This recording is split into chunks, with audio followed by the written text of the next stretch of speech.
Good evening. I'd like to call to order this meeting of the Board of Education. We will start with the roll call. Mrs. Walsh, can you please call the roll?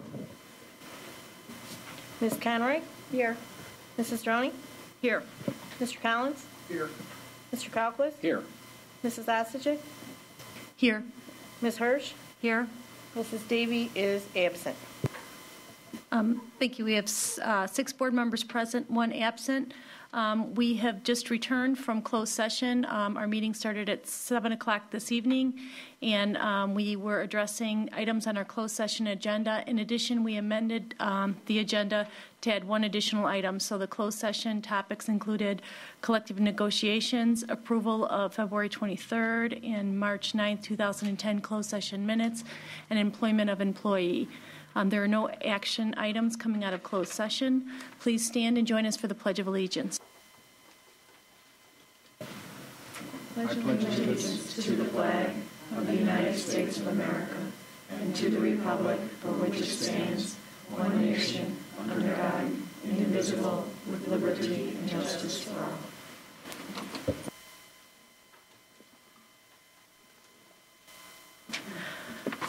Our first item on our agenda is public comment. We have 1 individual signed up to speak. Please come up to the microphone. You'll need to push the button on and restrict your comments to 3 minutes or less. There's a little timer there that'll help you keep track of your time. Thank you.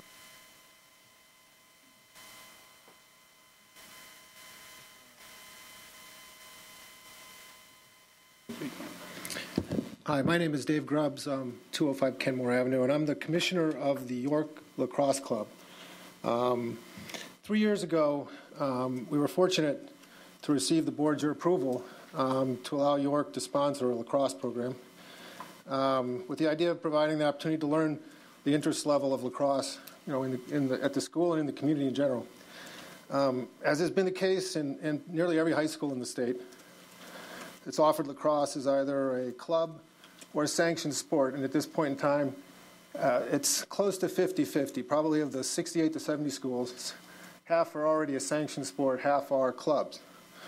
And as you guys are aware, I'm sure that the IHSA is with I believe 65 of the 70 boys programs and 40 of the 43 girls programs, or 40 of the 43 girls programs, sign on and register, then it will become a sanctioned IHSA sport, which then they will provide the year-end competition as the IHSA does. Now, the IHSA doesn't require, as a sport, that you fund the sport as a school. That is not their requirement in the school doing it. They just ask that you adhere to the IHSA schedule, as we've been doing in the 3 years that we've been an emerging sport under the program.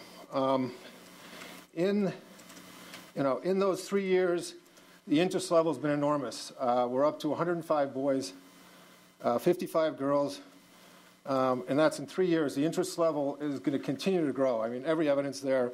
We started a youth program this year for the first year to compete in a new Western league that's going to exist from Glenbard to it's Naperville, Glenbard. It's the western suburbs. In the first registration program of 4th through 8th graders, we had 150 boys. Every indication at the high school is, as we've grown, it's exponentially grown. Of the 105 boys we've had, 48 were new to this season. And as the exposure continues, it's evident that the demand is there. With that said, we obviously understand the economic times that's occurred. When we started this program, the idea was to see the involvement, to understand if it was of interest at York, and it clearly is. I think in every sense it would be one of the largest sports as it's become in most schools that have had it a period of time. But as a result of the economic times, we understand that that's not doable. What we're asking, as Glenbard has done, and as we're hearing from other schools that are strapped as a result of the current conditions, that we can become a part of the athletic department to legitimize the sport for the kids that are spending the same amount of time as any sport. I mean, these kids are practicing 5 days a week. They're running 18 games. The majority of the teams they play in our conference are already teams that are sanctioned by LaGrange, Hinsdale, Glenbard now, Glenbard being the one that will not fund it but will actually use fees to do it with the parents. And Oak Park Oak Park and Hinsdale will all be funded. It'll be very difficult for the kids to exist as a club once it becomes a sport in the state, unless they feel like they're part of the athletic department, that it's a legitimate sport. And it's a concern that if we don't go that direction in some kind of a new fashion, that lacrosse will kind of die here, and we don't want to let that happen. Thank you. Thank you. We'll move on to the superintendent's communication. Dr. Krizik. We have three things that are listed on the superintendent's communication: the insurance update report, the technology annual update, and a review of the 2011-2012 calendar. I'm also going to ask that I add introducing Lisa Finelli and Don Williams from the foundation to talk a little bit about the themes grants that you'll be acting upon later this evening as they kind of make their formal presentation. And as you know, we're not releasing that information because it's kind of a surprise, but I'm going to add that onto the superintendent's communication this evening. But I would like to first begin by having David Blatchley, our Assistant Superintendent for Human Resources, to introduce our representatives from Lockton, who are going to give you the first look report of how we've performed with insurance and what the anticipated future might look like. Mr. Blatchley. All right, thank you, Dr. Krizik. Walking up to the podium then is Paul Davidson from Lockton. He's also here with Katrina Morris in the audience, and we're looking forward to getting the update. Thanks, Paul. Thank you, David. Good evening, everybody. Again, my name is Paul Davidson. I'm a partner in the benefits practice of Lockton in Chicago. We're in our third year of our relationship with Elmhurst School Districts, and we're very proud and pleased of the work we've done and appreciative of the relationship with the district. I know that there's a few board members here today, so what we thought we'd do is just give a very, very brief recap of some of the things that we've done over the last 12 months in working with the district, and then give somewhat of an overview of the renewal opportunities that we have, and obviously answer any questions that the board has. A couple things that we've done in the last 12 months. We looked at Blue Cross Blue Shield to make sure that they're still the best provider for the constituents in the district. We did find that they remain to have the highest discounts and have a very strong in-network utilization in the medical program. So in looking at all the other options in the marketplace, we have kind of confirmed that Blue Cross is still the right provider to work with going forward. In terms of dental, had been a number of years before dental was looked at, so we went out and marketed and looked for admin costs and network discounts among all the dental providers, and Blue Cross also remains still the best. There were one or two providers that had very, very slight savings, but we determined jointly that the savings weren't worth the disruption to the entire district, and again, very, very, very slight. We've also been working with the benefits committees on wellness.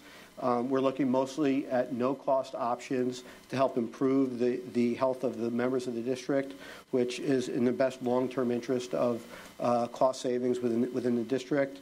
And we are embarking on an employee survey that's going out in the spring, just to make sure that we're doing things that the employees would like to see and to do.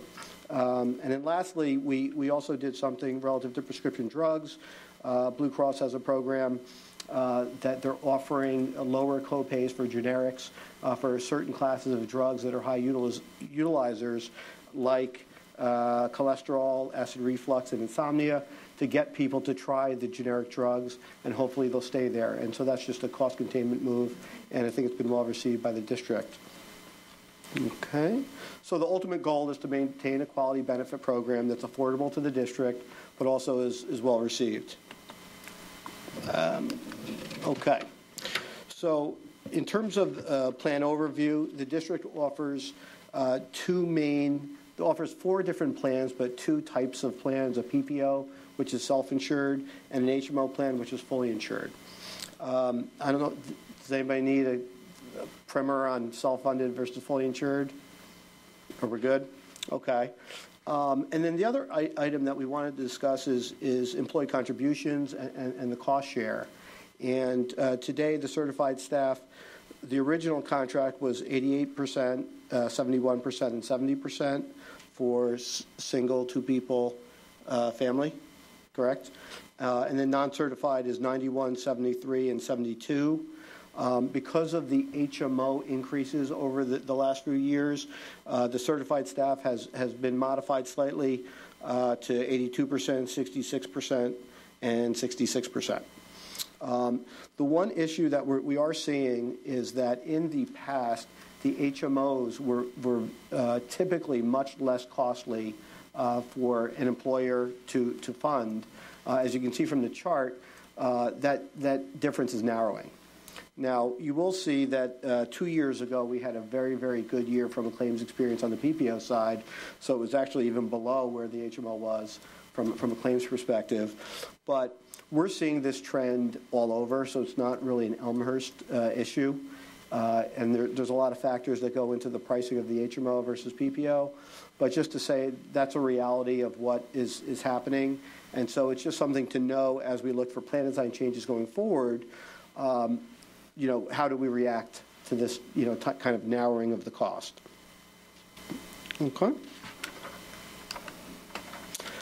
This is just a quick overview of the medical plans that are in place. There's 2 HMO plans. The major difference between the 2 HMO plans is the network of physicians. The HMO Illinois has the more robust network. The Blue Advantage has a smaller network and significant cost savings from a premium standpoint. PPO 1 and 2 have the same network. There's just a little bit of a benefit differential between the two. One thing I wanted to highlight is if you look at the enrollment, there's 82 people in the Blue Advantage HMO and 15 in the PPO 2. And so the reason why that occurs and why we don't have much enrollment there is due to the percentage coinsurance employee contributions that employees pay. So if there is a premium difference between the 2 plans and both plans are being paid at an equal percentage, then essentially one is being subsidized. The higher cost plan is being subsidized a little bit. So we're not seeing a lot of enrollment moving into the what we would hope to be the more efficient plans. So we have a couple strategies in place that we want to help people make sure that if they're in the higher cost plan, that they're in there for a reason, meaning that their family or themselves really want that plan. And so it's an educational process that we're trying to do. Okay? Okay, so this is the kind of activity, the renewal activities we've been going through. You see the middle section, the highlighted section. We're here today showing you the renewal options. We hope that, in 2 days, Thursday morning, we're having a meeting with the Benefits Committee to talk about the different options that are available to them. We'd like some guidance from the board as to, what your parameters are, if possible. We're going hopefully come to an agreement and present to both committees on April 8th. We do, by contract, have to provide at least 2 options to all the constituents for a vote, and then we hope to have the final decisions on April 13th at that board meeting. And then you can see that the effective date of the plans is July 1st. Okay. So, essentially, this is just a brief overview of the renewal, and you can see that overall, between both medical plans, it's a net increase of 2.616%, which is, given that medical trend is 11%, we're pleased with the renewal. And we were also able to negotiate about $93,000 off of the HMO premium, so we feel like that was a big win for this year. And so we understand, Lockton does, that the economy is not doing well, and certainly, even though it is a good increase, you have a lot of other things that are priorities. And so, again, we just like guidance from you on whether that's acceptable or not. So on the next page, we did develop 5 different plan design options that are worthy of consideration, and I don't know if anybody has questions about the plan designs and what is being considered or offered. But certainly, we have all the plan designs in the appendix in the papers that we've given you. The one thing that we've been talking about for the last 2 years is putting in a consumer-driven option. And, many of our clients have already either done that in the last 2 years or have done it this past January. And so it is an option. It is, somewhat of the future of benefit programs. And it's something that I think there is a percentage of people, maybe 10% of the population or 15%, that really would want that kind of plan. And so we could talk about that if anybody would like. But, essentially, we could get the renewal down to half a percent, a little bit less than 0.5%, if in fact, that became necessary. Okay. So really, next steps are just confirm which options are not feasible for the next renewal plan. And then, again, we're going to present these options on Thursday, narrow down the options with a vote, and then hopefully come back to you on the April 13th with the final plan for the go-forward year. Oh, I'm not even on the clock. I thought I was. Any questions?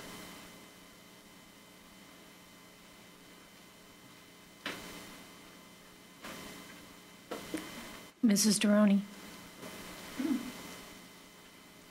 Process question. You take this to the insurance committee, Mm-hmm. and are you going to present all of these options? The plan is yes, so far, unless we're guided otherwise. And if the committee says, well, no, we don't want any changes, then the district has to come up with another $180,000? Is that how I'm reading this? Yes. Well, I vote for the 0.5% increase. How is it that, I guess I don't, how do you convince the committee that we don't have another $180,000? We've already cut and cut and cut to come up with every little $180,000 we can get. Mm-hmm. How do you go about steering people to the least cost option for the district? Well, I think it's a collaboration, and clearly we're the messenger of what's possible, and it really is between the board and the administration or the district as to what you can afford, and ultimately I think you are the deciding body. What we hope to get guidance from the deciding body on what what we can bring to the committees, and if they don't accept them, then that's your discussion that you all have to have. Go ahead, Pat. Just to clarify, the committee will make a decision on vote on, the committee of the whole will vote on what it is that they would prefer to see. But it certainly helps us to be able to say what is palatable for the board and what is not palatable for the board, because they, as we, do not want to have to go through something where they bring it to a vote and it's voted on, and then we bring it back to you and you reject it. That's not really helpful. So what Paul's really saying is, tell us what, we're going to tell them what it is that works for you, what you're comfortable with, and then we're going to work from there. And, this committee has been wonderful about trying to look at the lowest cost options and how to do things most efficiently. So really what it comes down to is, 2% is fabulous in itself. I realize that with $180,000, when you put it that way, that hurts us. That's really what it counts to 3 teachers.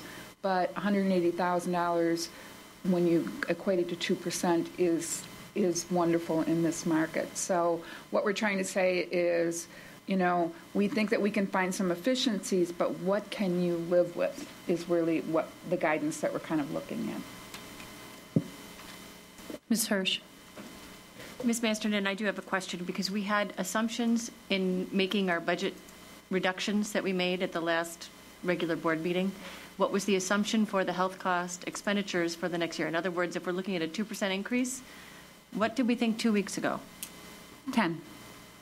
So we have recognized so far an 8% differential in what we anticipated, and that would work out. I can't do the math in my head. What was the dollar amount difference?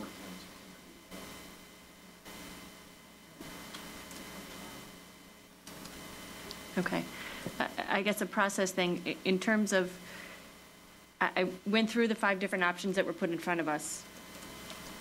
I don't know how the board has made these decisions in the past. This is the first time that I recall going through this process. But the 5 different options are not just dollar amounts in terms of how much the board is willing to pay. There's very significant ramifications for each one of these options. For instance, options number 4 and 5 remove the HMO Illinois plan, which is a very broad network and would be a very disruptive process to our employees if we were to incur the least amount of increase. It's very difficult. You can't just assign a dollar amount. It's a very complex process. So I guess I'm looking for, I don't want to say more time. I know you're already on a schedule in terms of having to put these in front of us and approve them, but these are very complex decisions, and I find it very difficult to sit here and say, go with, one of these 2 options. I needed more time and more information to be able to feel comfortable making a recommendation. You want me to address that? Sure. Or okay, yeah, and we've done some analysis, and we're scheduled to do a little bit more because we just got some more information. But there is a pretty large crossover of doctors and hospitals in the 2 networks. In fact, on the hospital side, it's about 80% of the hospitals are in both networks. And no, the 2 HMOs, yeah, where they have different networks. Now, we're not advocating that you drop Blue Cross of Illinois, HMO Illinois, which is the larger HMO network, but that is what we hope to be able to do is to educate people on that. In fact, they could take a lower cost plan that's more efficient, and all their doctors are still in it. And to me, like, we would prefer to have that education process over a couple of years, and then the problem solves itself. Because if everybody is in the lower cost plan, or a good percentage of them are, then either one, if you then, one, it lowers cost. 2, even if at that point you have to make that decision, it will disrupt far fewer people than it would today. So I agree with you 100%. We are doing some analysis just to see exactly how many people would be disrupted. There's multiple ways to skin a cat in terms of trying to get people to understand that they could get the same policy for less. And, we'll evaluate that. And I think Pat is right. I would say that the committees have made some changes over the last 2 years that have been, they understood the overall cost picture and really have made some great strides. And so we're not advocating 4 and 5. We think there's some other things that we could do first. But if, we're putting them out there because if the answer is that we can't budget for any increase, then those are things that really need to be considered. The last question I have is related to what you termed the consumer-driven health plan option. I'm not sure that I understand your reference. I believe that it's the new PPO Plus that you're trying to refer to, which is more like a catastrophic type of a plan where there's a relatively, compared to the other plans that we have, there's a higher deductible, there's an opportunity to participate in the health care savings plan and get tax benefits. Not quite. Okay. If you could elaborate on what it is that you're looking to propose in PPO Plus, I would appreciate that. Oh, that'd be great. It is a higher deductible plan from in that the deductible would rise from 400, let's say, to 1,500, or really 500, which is the PPO2 that it's replacing. But the first 500 for a single or $1,000 for a family, which is paid by the district, not by employees, it would be covered in an account that can then roll over if you don't use it. So this kind of plan attracts initially usually younger, healthier people that spend only a couple $100s on medical care a year.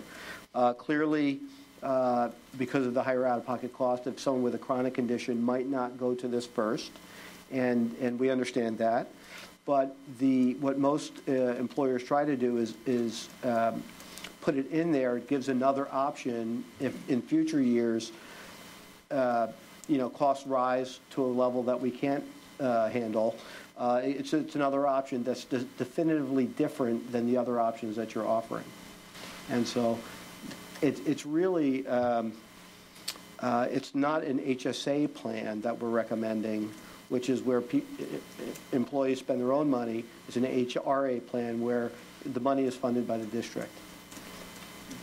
And by the way, the PPO Plus plan is not, from an actuarial value, is not significantly less costly than the PPO plan that it's replacing. In other words, there's a lot more room where we could make it to have a bigger premium differential. What we wanted to do is create a plan that might be attractive to people. And so it really, I think there would be significant interest in it. And the savings derived by putting it in is an assumptive. We have to make an assumption of how many people are going to move into it. And we've made pretty conservative assumptions. Mr. Kralquist. Paul, just a couple questions, if I could. First, I want to rewind to the start of the presentation where you made a statement that all of this is built off of the determination of continuing with Blue Cross Blue Shield as the provider, and you referenced that it was determined Blue Cross Blue Shield is the best option. I'm just wondering if you can elaborate on that descriptor of best. In other words, is the consideration that they're providing comparable services at a superior price point, or they're providing superior services at a comparable price point to other providers that are available? I'm not suggesting that we entertain a change, but I'm curious as to what that conclusion was. Sure. I mean, the three kind of items that we look at are fixed costs. What does it cost them to pay claims and answer the phones? Their network access, meaning how many providers, doctors and hospitals and specialists are available within their network, and discounts. And so what discount off of the typical charges have they been able to negotiate with the networks? And so what we generally look for, assuming service is good, so service is number one. If employees are not happy with the service, then sometimes it makes more sense to pay a little bit more so that people are happy. Again, it is an employee benefit, so we want them to feel it's a benefit. But they were the best from a discount perspective by 2 or 3%, which on $11 or $12 million of spend is a big number. And so that's really where it is on access, meaning they have the most doctors, more than any of the other networks, and the best discounts. How often do you recommend to your clients that an organization evaluate or reevaluate the provider that they're working with? If service is not an issue, every 3 to 4 years. Because you're not going to see, typically the hospital contracts, which is the largest piece of the medical pie, are 3 to 4 year contracts. Now they're staggered, but we recommend every 3 to 4 years. Thank you. And then the other question, can you just comment on the dynamic? You showed us how there's convergence in the cost between the HMO plans and the PPOs, and rather appreciable, increase over time. But the other thing that I think that, if I read your charts correctly, that tends to offset that are the choices that are made by the employees in terms of the plans they pick. So what the overall experience rate or costs are to the district, and I think there was almost a 2/3 skew towards the PPO plans versus the HMO plans. In the recommendations or the alternatives that you outlined, what assumptions are there, or what changes are made in those plans in terms of which lever or what goal are you trying to achieve? Are you trying to optimize the plan offerings in order to get to parity on the costs and have an indifference between the two alternative offers? Right. Or are you, in the various schemes, really trying to drive both the costs down as well as the employees then to that low-cost option? Typically both. The hard part, the second part is hard, given the contractual relationship you have with the users of the plan, because it's a percentage of all plans. And so, typically an employer, in order to gain the ability to try to steer people into more efficient plans, might pay a percentage of the most efficient plan and have a buy-up to a less efficient plan.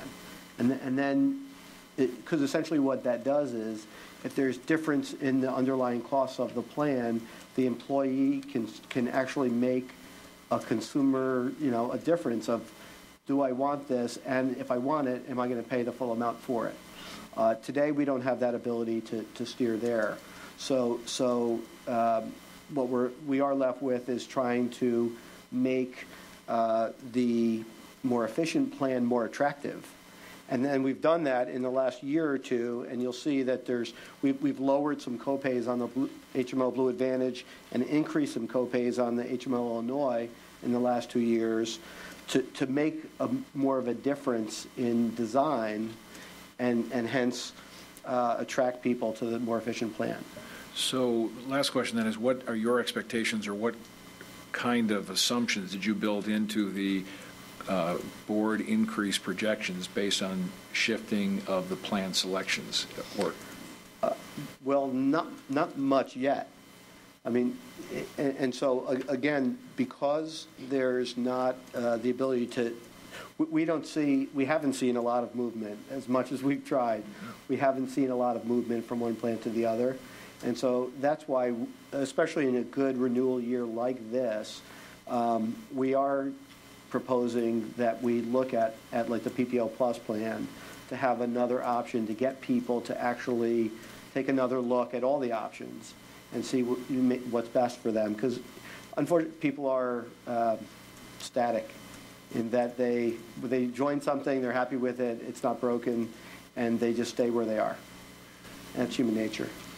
So again, not that it's influential one way or another, but just in terms of a comment, I, like Mrs. Droney, would love to see the lowest cost solution, but at the same time, this is a benefit for our employees, and it's important to us to be able to attract and retain first-rate employees and to be able to offer competitive benefits that competitive with the marketplace.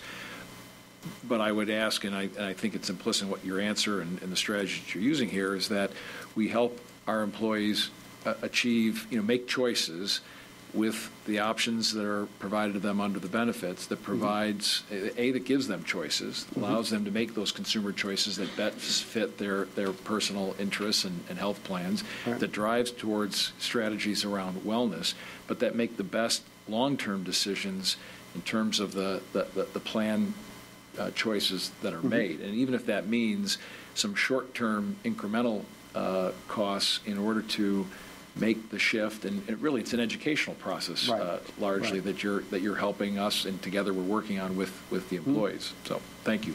Yeah. Anything else? I do have an additional question.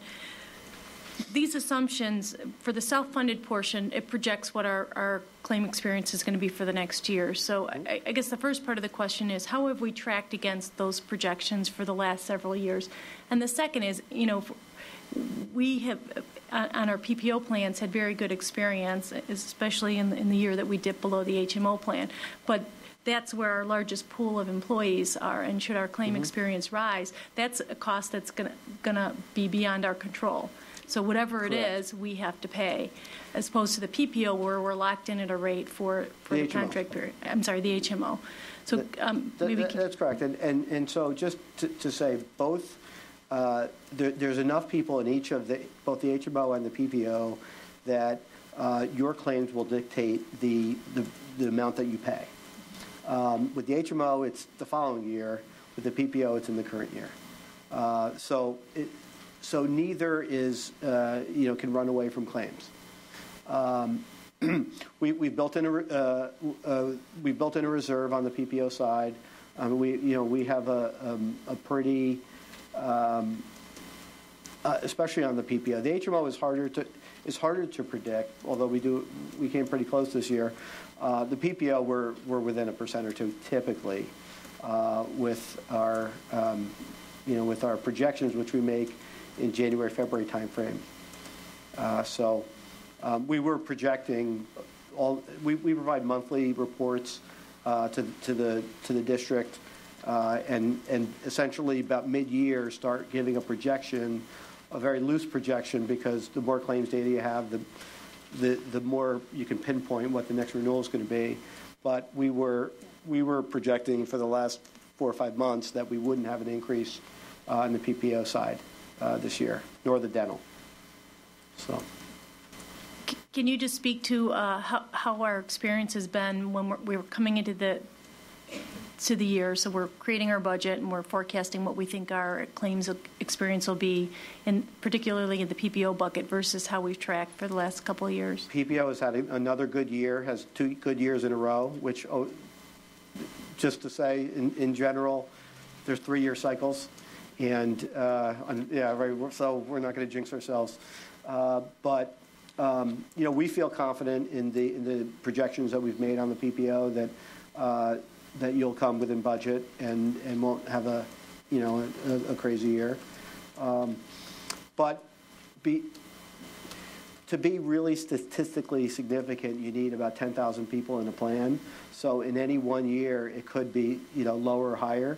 You do have stop loss that protects you against a significantly bad year, even in the PPO. So we're comfortable with the projections and not worried about the budget. We also have reserve fund balance for our insurance fund that is typically running about 40 to 50% of claims costs. So we have, we're healthy in terms of our insurance, our self-insurance fund. We're doing well with it. So. Mr. Collins. Just do a little education for me. Sure. We only have 15 people enrolled in the PPO 2. Uh-huh. Sorry. Yeah. I just want to see which page you're looking at, so I can. And page 7. Right. Can you compare and contrast the type of individual that would be sign up for PPO 2 versus replacing it with PPO Plus? That would be what you would expect the migration to be, right, out of PPO 2? Actually, we would expect migration from all of the plans. And in fact, many even HMO people would be interested in it as well. And why is that? Okay, because the first either 500 or 1,000 if you're a family are covered at 100%. Okay. So if you're a healthy individual, and the other thing that's not on this page is that preventive care is covered 100% by the insurance plan. So if you have a healthy person who gets their routine physicals, women get their mammograms and well-woman exams, that's all covered 100%. And if you have a couple of doctor's visits, you can wind up not having any out-of-pocket costs. So even an HMO person in that situation that's paying $20 copays at the physician is spending more than they would under the PPL Plus plan. So now it might take a year or two for people to recognize that, and we try to educate them. And then there's a lot of people who aren't chronically ill, but they do have, every 3 years someone in their family has maybe a surgery or something significant, and there's a little bit of risk taker that might take this, although the maximum out of pocket, and we didn't really even show it to you here, oh, did we? Yeah, it's $2,500. So it's not going to bankrupt somebody if they had the worst case scenario, they had the open heart surgery. It's still at the end of the day, $2,500 out of their pocket, which most people, if they have a $100,000 surgery, can come to grips with. There's really a lot of different people that would look at this and say, hey, I'll give that a try. And we just think that, today there's not a huge differentiator between PPO 1 and PPO 2. And that's why there's nobody, there's pretty much nobody in it. So, and the last thing is we don't want to, there was talk about a fifth making the PPO plus a fifth option. And there is a kind of a diminishing return of having too many options. People get confused. And so even we usually recommend 3, but 4 is not over the top. So.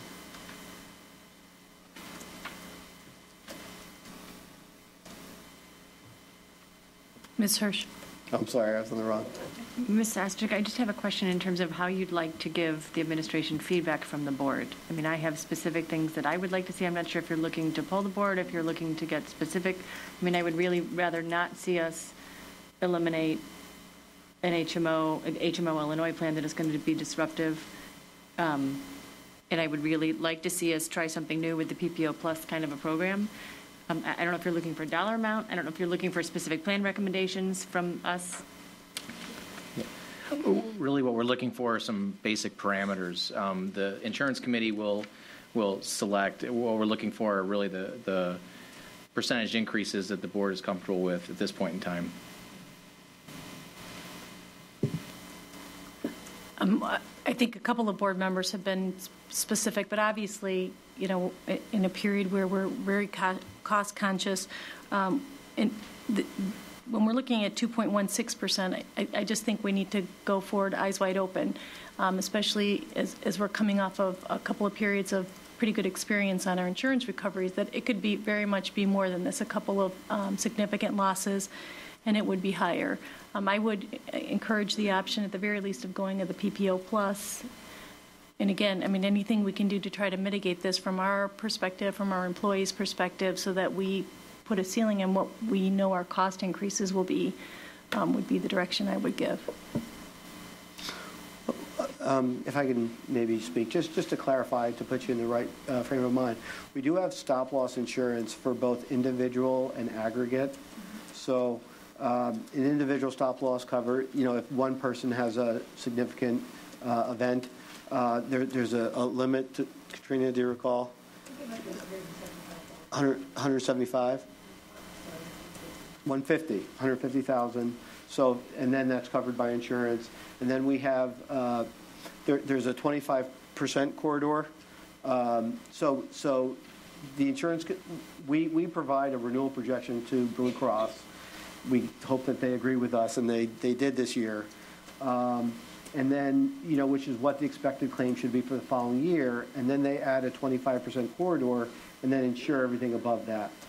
And so there is protection against, against a really, really bad year. What we find is, unless there's a pandemic, I've had one, in 22 years in doing this, I've had one client hit their aggregate stop loss. So that's not something that, as a board, I would be worried about. Could it be 3 or 4% more if you have a really, some events happen? It could. But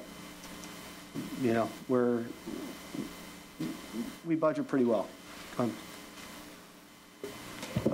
It goes without saying that we're going to encourage the committee to be as frugal as possible, and we are very interested in the PPO plus concept. We do think it'll take a while to get people to understand it and to move forward with it. And part of our strategy in talking with them was the education process that we want to undertake this year, particularly with Blue Advantage and also with the PPO Plus. So really what we're kind of asking the board in terms of this is, what can you stand? We know what you want. We want it too. So we know that. We're asking you, what can you stand to live with? Because we're not going to go in there, and I think, Nan could say the same thing. We're always going to encourage people to look at the most cost-effective. The 2% includes an increase for in the HMO, Illinois, for the employees, too. They eat some of the cost of that because of it. So they may not find that very comfortable either. So we're always going to be looking for that, but what we are looking for is what can you stand in terms of percentage, and then we'll work from there, because we don't want to bring back something that everybody's voted on and make you the bad guys that are having to vote no for it. So we'd like to be able to at least guide the committee, and that's what we're really looking for, is guidance, not so much on the plans, but on the dollars on there.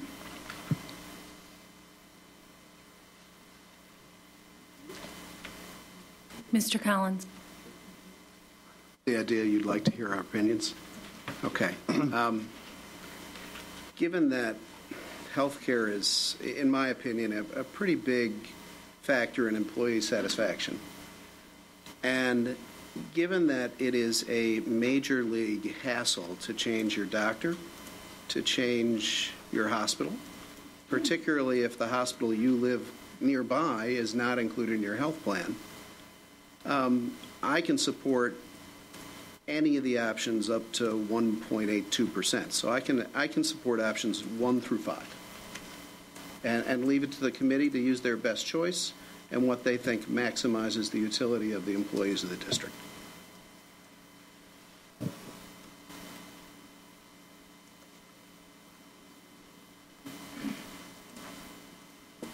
Ms. Hirsch. I'm fine with that.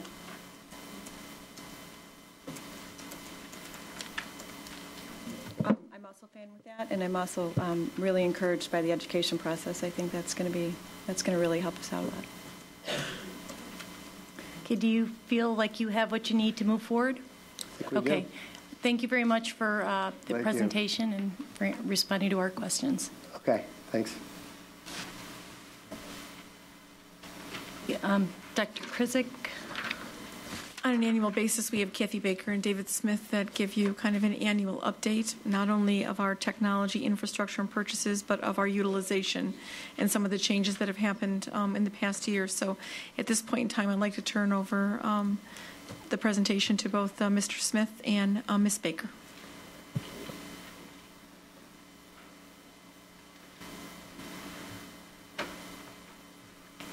Thank you. Appreciate the opportunity to update you again on the technology in District 205 and to share information with the community as well.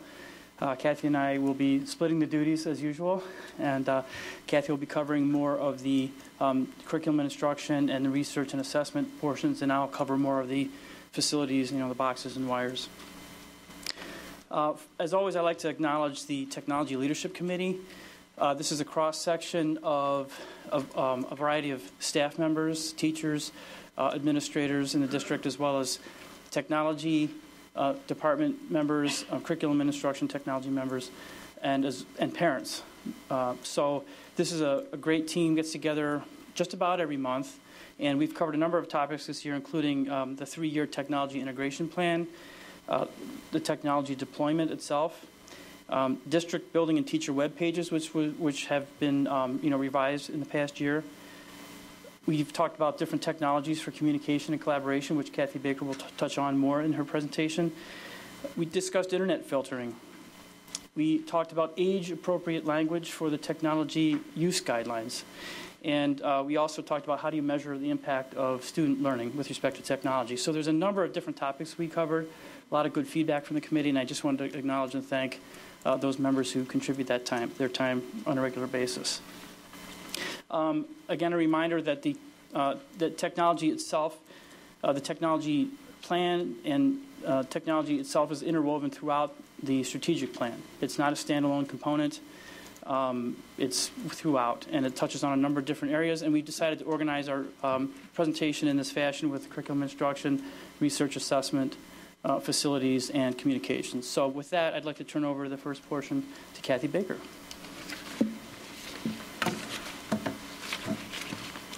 Well, good evening, and thank you for having us. And the first slide is on curriculum and instruction for professional development. We do try to provide a variety of professional development opportunities that are varied, and you can see by the list we have a lot of online support that we provide, including our online expert that has online tutorials for not only our staff but our students also. We now have grade 8 and up in the system so that they can access it to build their skills. We see teachers constantly striving to continuously improve the professional practice within their buildings. So you can see they got 2 gold stars for building level support and team level support. And when we have that occurring in the buildings, that's when you really see change occurring, when it's done by grade level or by the team that they're working on from within. Internet safety and digital citizenship became a mandate this year, and so we provided a lot of different resources for our teachers, including a quick reference to internet safety. And you'll be seeing, as David mentioned, a user-friendly for students to understand our technology use guidelines. So there'll be a version out for K-2, 3-5, 6-8, as well as 9-12. We also provide a quick reference for our students wherever there are computers in the classroom. And one of the more exciting things this year is that we have safe environments for students to actually apply what they learn and show that they understand the importance of good digital citizenship. And that includes a program called edmodo.com, which is kind of Twitter-like, Facebook-like, but very safe for students, as well as kidblog.org and IXL Math. If you have a young student, I'm sure you've heard about. It's all the rage to understanding math facts, and it's, again, a safe system for them to understand how to navigate and apply those skills that they've learned. Global connections is something that's really starting to skyrocket. Skype is just one of the applications that are available not only to reach out globally with our students, but for our teachers to talk to each other within our district. So rather than driving to one location to have a meeting, they can simply go on to Skype and talk to each other, either with the chat system, video, or the audio. The picture you see there is a second grade student, happens to be David Smith's daughter, Skyping with Brazil. There's a doctor in Brazil that we were able to hook them up with, and all the students asked questions, and they did such an incredible job. One of the questions they asked the doctor was, what was it like when they heard that the Olympics will soon be in Brazil? And to hear it come from her brought a lot of the excitement to the students for that understanding rather than to simply read it in a newspaper or in a book. We're trying to focus on collaborating, communicating, and creating. So you'll hear a lot more about that throughout the presentation. Research and assessment online with technology continues. So we continue with our elementary students using the Pearson Success Maker for their reading program assessments. The MAT program continues. FitnessGram is something that takes care of our PE data. And in the picture you see the students actually entering their data, which they'll analyze and then use that higher order thinking to make decisions to try to build that healthy lifestyle. And there's a list of a number of different technology that helps us to collect data so that we can continue to move forward.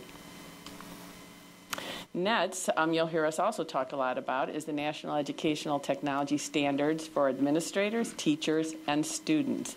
And so, of course, the focus is always on the student, but it is definitely a team build that we use all 3 of those components to align our benchmarks and set expectations. Some of the data collection that we've done, I'll just show you really quickly. These charts that you see, the blue is for last year when we did our baseline data for our K-5 teachers. They took a survey that was aligned to NETS and their perception of how comfortable the students are with specific technology use in the classroom. The red is for this year. We did the survey again just a few weeks ago. So you can see that there is growth, which is what we really want to concentrate on. And then what we'll do is we'll look at the things that they're succeeding at and celebrate those successes, and then also to look at where we can provide additional support to move forward. In the K-2, you can see we might select question number 13, which is to the far right, connecting electronically with other cultures. Those URLs will bring you to the survey so that you can match up the questions with that data if you'd like to get further into it.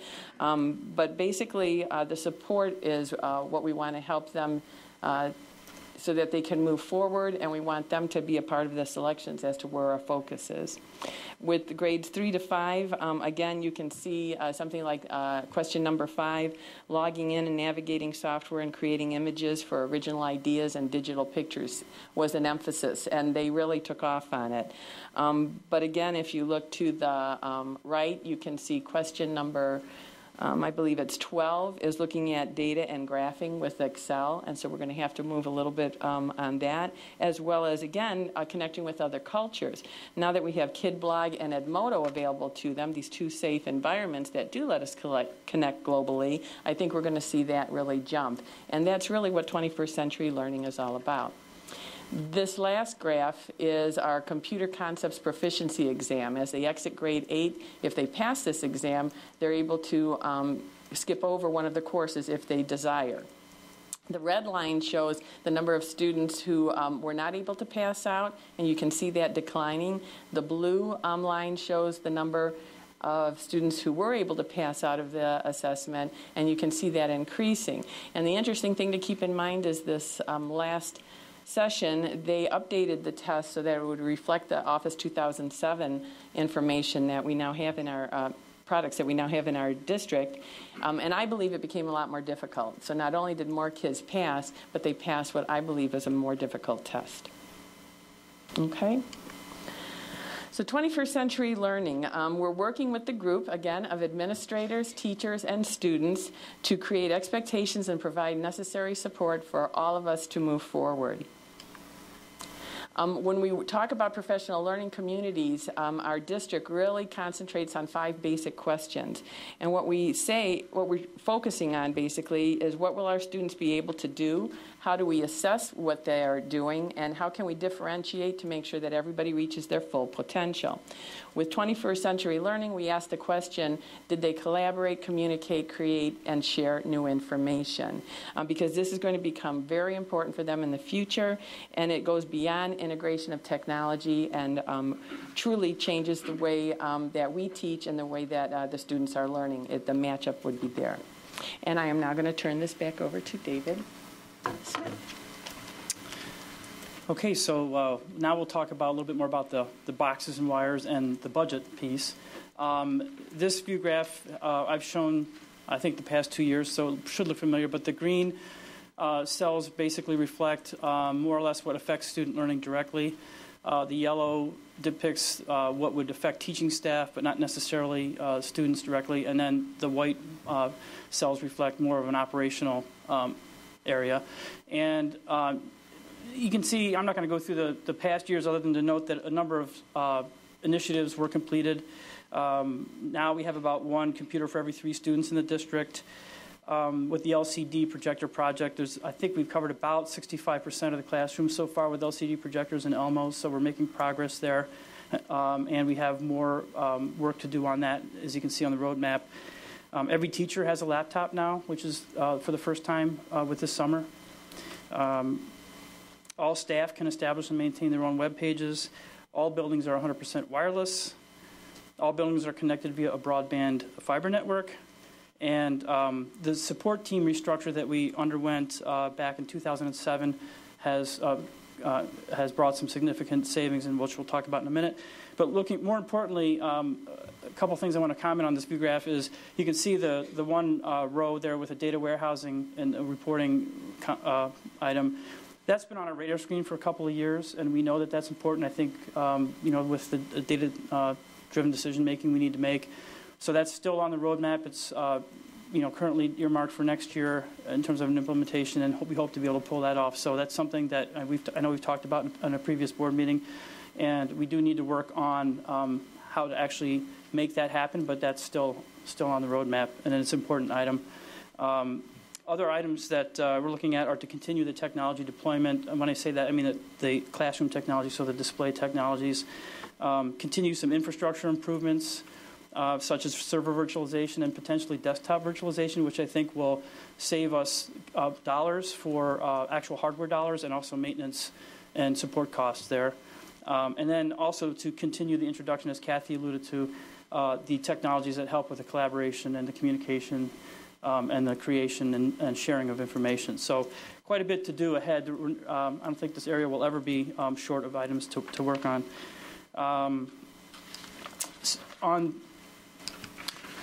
With regard to some of the other indicators of where we're headed, to give you an idea that in 3 years we've doubled the number of computers in the district, and this growth is almost entirely student computers. Obviously, we've had maybe a small growth in staff in the district over the last 3 years, but almost all of this growth is student computers. The help desk tickets have increased slightly, about 35% since 2007, but that would be expected. We have not only twice as many computers, but we have all the other technologies that we've introduced. There's a lot more devices in the district now, and to only have a 35% increase of help tickets when we've had such an infusion of technology, I'm pretty pleased with that modest growth of tickets. This is what I referred to before with the tech support compensation. We restructured this tech help team 3 years ago, and over that 3-year period, we've saved $125,000 compared to what it would have cost us if we had continued the support contract that we had in its past form, if we had carried that forward. And then what pleases me tremendously is with all those changes, with savings in cost of staff, increased number of computers, and increased help tickets, our customer satisfaction scores have gone up 2 years in a row.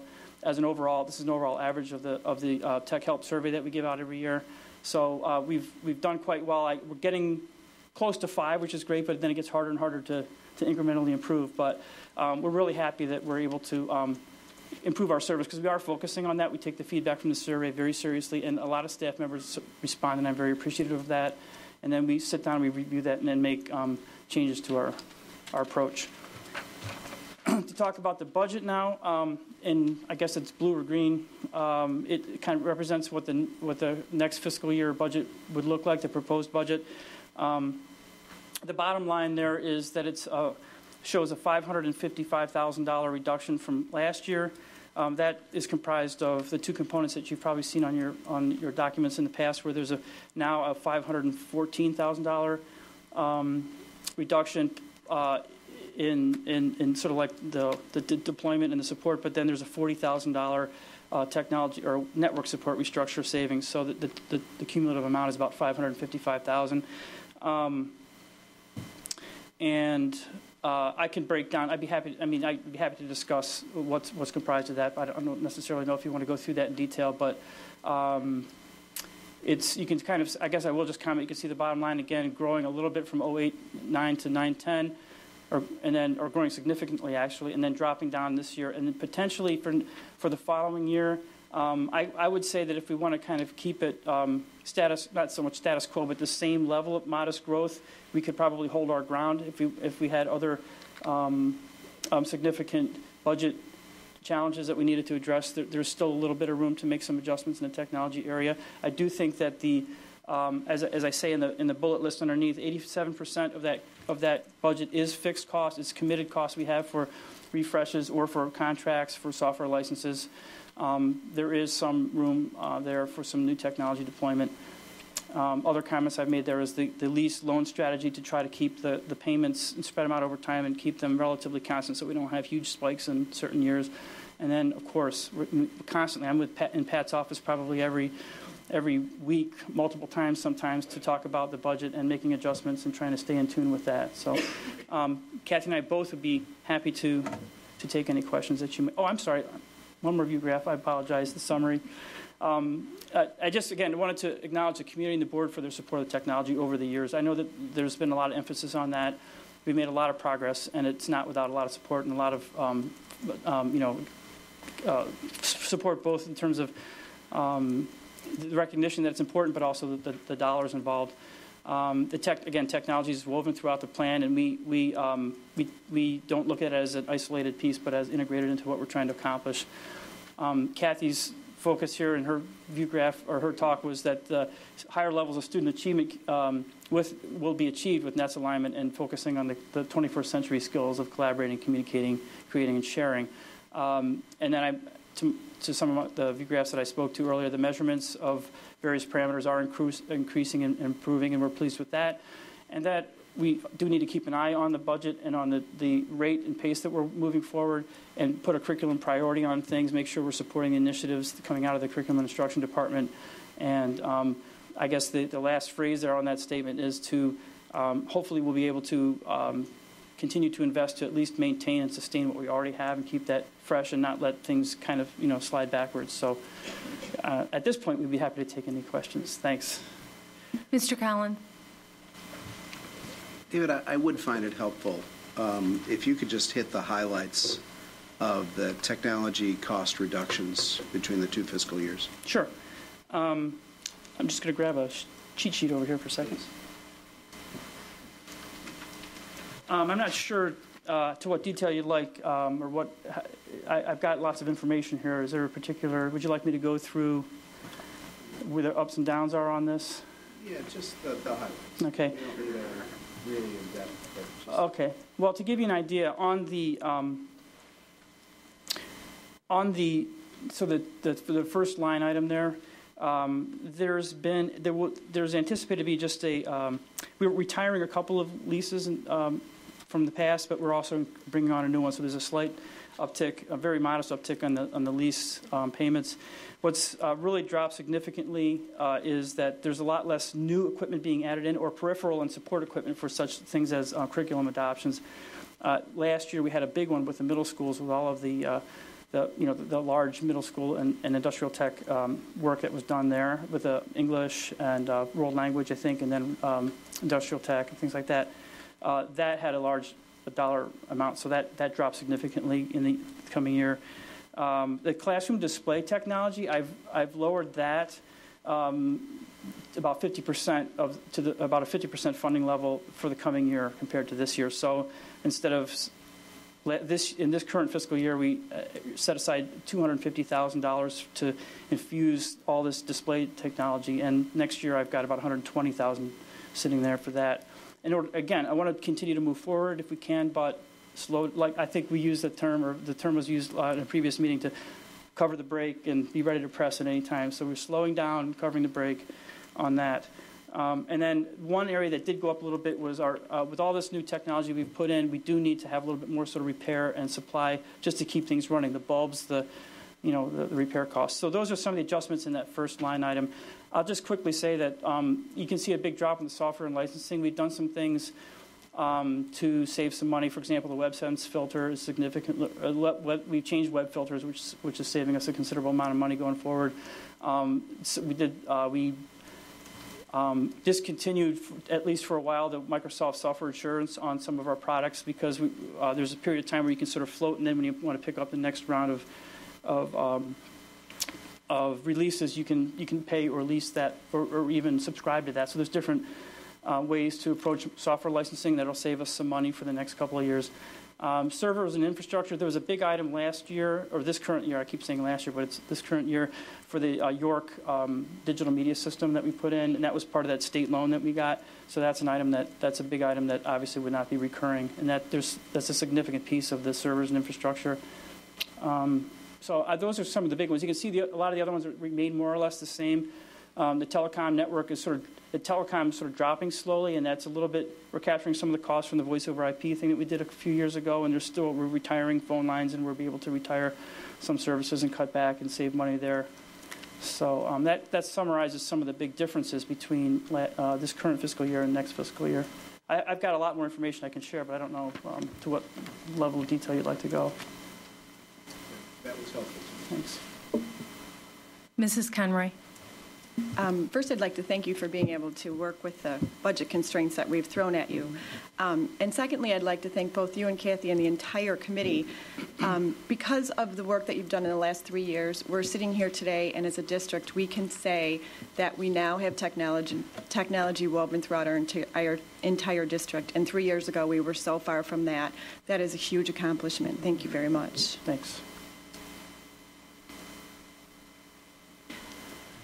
Well, I just wanted to say thanks to all that building support again. If the teachers didn't embrace it as well as they did, we have the librarians helping out, the tech assistants, everybody in each building, the administrators.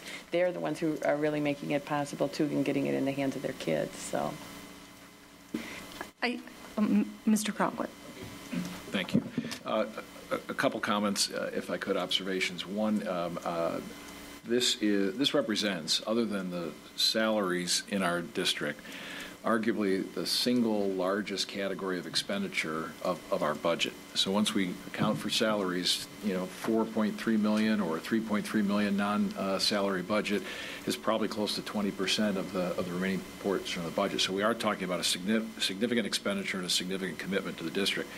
But with that having been said, I agree with Mrs. Conroy. I think the rigor, the quality, the comprehensiveness of the management, the oversight, the leadership, the progress in this district around technology in recent years is commendable. And that's not only to the two of you, Dr. Krizik, Ms. Masterton, and as you pointed out appropriately, the entire staff. The fact that that employees in this district understand the power of the technology, not just as a productivity tool, but as an instructional tool, and so really a great deal of credit. A couple other observations. One is, most of those, management of your budget doing a pretty responsible job, pretty balanced across those years. Two of the lines that seem to either jump up the most or grow over those years, no surprise, are services, consulting, and salaries. In other words, the labor dimension of supporting the technology. And so I think it will continue to be incumbent upon us to find ways to have efficient operations, to provide the support, especially as one of your earlier charts you showed the increase in the deployment of workstations and technology across the district. 105%, I think, was the number on growth on workstations. I would expect that would continue over time. It'll certainly, either in terms of refresh, that's the only line that you have going across your entire technology roadmap is the annual computer refresh. So I applaud you. I see you have in some of your out years some that are perhaps seemingly more mundane, but more meaningful initiatives that can help manage our costs over time. For example, desktop virtualization is one, and disaster recovery increasingly as the dependency across this district, not just to having an operating infrastructure, but if we continue to move on this journey towards data-based decision making, then that data has to be available, and we can't run the risk of having exposures to that information not being available. So I commend you in those out years for some projects that may not necessarily be the most scintillating, but nonetheless are important. The third thing is, and maybe a longer-term request or something at least to consider, Dr. Krizik or David, in most other areas of our district operation and the curriculum, we talk about outcomes. We talk about what the benefits or the value is of the program and the like. Technology, we tend to talk about the budget, the cost side. We tend to talk about the projects, the what we're doing. It would be interesting, especially as because I think many of the outcomes are very pronounced and very impactful, and sometimes they're hard to quantify, but it would be interesting to begin to think about, again, considering the expenditure that we're making and the value, to think in terms of the outcomes or the value of the projects that we're embarking upon in the whole area of technology, so that when we make an investment in improved scheduling software for parents around conferencing, or as we bring in data warehouse infrastructure and tools to support the reporting around that, how do we measure that? How do we quantify that? So it's just a thought, not to create work, but I think for future boards of education and for the public to understand how those expenditures are, what the return on those expenditures are, is something that you might want to just consider. So again, thank you to you and the entire department for the great work that's being done. Thanks. Ms. Hirsch. Just real quickly, the one thing that jumps out at me, I really appreciate looking back over the last 3 years to see where we were, where we've come from, the progress that we've made, and the thing that I think is the most outstanding, your customer satisfaction. I agree with you in terms of that's really a very positive reflection, not only in the successful implementation, getting the boxes and wires out there, getting them working, but also having a really positive response from the people who are in front of and working with our students on a day-to-day basis. Mm-hmm. That, to me, is probably the most important metric that I look at in terms of the investment that we make. So the customer satisfaction, I know it's hard to get from 4.59 to 5.0. Keep working at it. I'm very impressed. Thank you. Just a couple points. I think what you added here, just as far as trying to measure the impact of this investment on our students is important. And just looking at the areas that you're measuring, I mean, when you're talking about the students being able to communicate with people in other countries in Skype, we're struggling with trying to fund field trips and the value that they can get, something we could never imagine. That kind of communication, I think, is hugely valuable. The other thing I think that warrants just to mention, and it's something we've talked about before, is we're looking at the 3-year plan for the last 3 years. If we laid in the year prior to that, and prior to getting the funding through the referendum, you would see a more dramatic change. Yeah. And I think it's important to note at that time, we looked at adding $500,000 in additional technology spend. So within the first year, I think it's important to talk about where we're at. Yeah. This is a highly valuable investment. I think making sure that we manage it cost effectively, which I would agree you've done a great job on that, is important. But just the level of investment that we've taken this to, I think, is also important to note. Absolutely. I did drop off the last year to sort of slide the window over one, but it was significant growth from when I first, the year prior to me arriving, and then the year I got here, and then the 2008-9. It was a huge infusion of dollars, and a lot of the sort of the groundwork was done with the infrastructure and things, and those are huge investments. But I'm looking forward. It feels to me more like.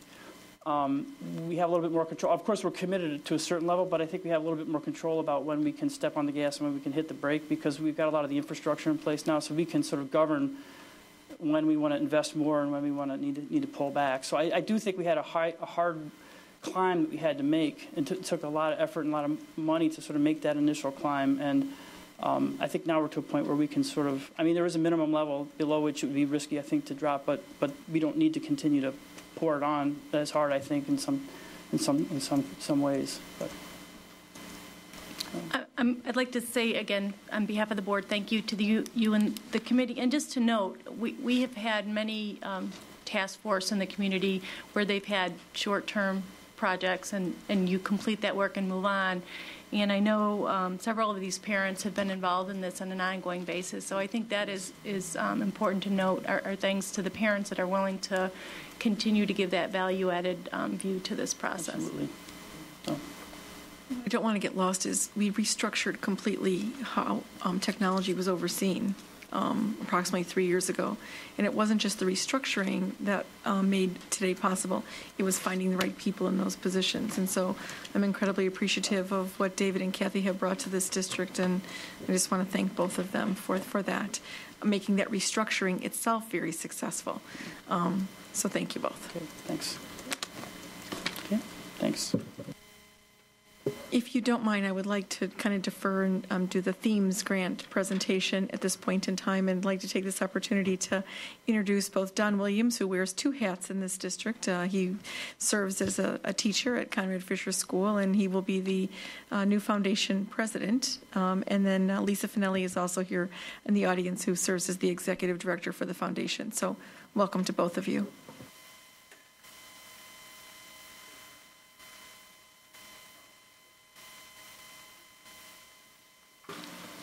I should know how the technology works in the district now. Huh? Thank you. My name is Don Williams. I'm the new president of the District 205 Foundation for Educational Excellence.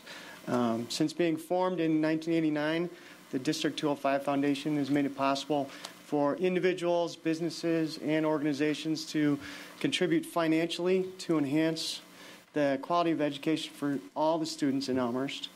We raise money through individual and corporate donations and through fundraising events like the Kelly Miller Circus, the Holiday Tree Sale, and the Midnight Masquerade, which this year will be held on Saturday, October 23rd, for all your calendars. So far, in the 20 years that we've been around, the foundation has raised and awarded $1.2 million in educational grants and programs. I'd like to publicly thank our volunteer board of directors, our generous donors, the district principals and teachers for participating in our programs, Dr. Krizik for her support and guidance, and all the members of the school board for contributing financially and attending our events. And I'm here tonight to ask you to approve the 2010 Themes grants totaling $51,170. Additionally, in 2007, we began funding the Study Skills Program for all the elementary schools, the middle schools, and York, where students can get additional academic assistance outside the classroom. And it's helped over hundreds of kids and is getting positive feedback from principals, teachers, and parents. So I'm also asking for approval to fund the Study Skills Program for an additional $25,000, bringing our total amount to $76,170. Thanks for your consideration.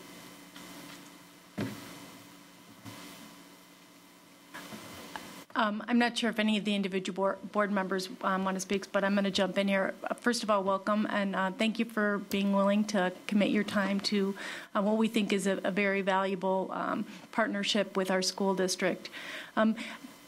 Can I just ask to provide a little background for those that may not be as familiar, how the concepts for the various grants are brought about, what the collaboration process is with the district, and how the foundation goes through the process to determine what grants to fund? Sure. Starting in February, we post an application for teachers, principals, community groups, parents, PTAs on our website so they can ask us for money. We're hoping to get sort of innovative and new ideas to help as many students as we can. In the month of February, we go through all the grant applications, trying to figure out which grants would help the most children. We also get help from your technology people to make sure that technology requests fit in with the general plan going forward with the district. We've been through that process. We've figured out the best candidates for this year and gotten up to as much money as that we've raised this year. We wish we'd had more money to give out, but it's been a little difficult this year. But we are ready to give out the money for this year, fund the Study Skills Program, which covers all the buildings and touches on hundreds of kids. And the awarding will take place sometime after spring break.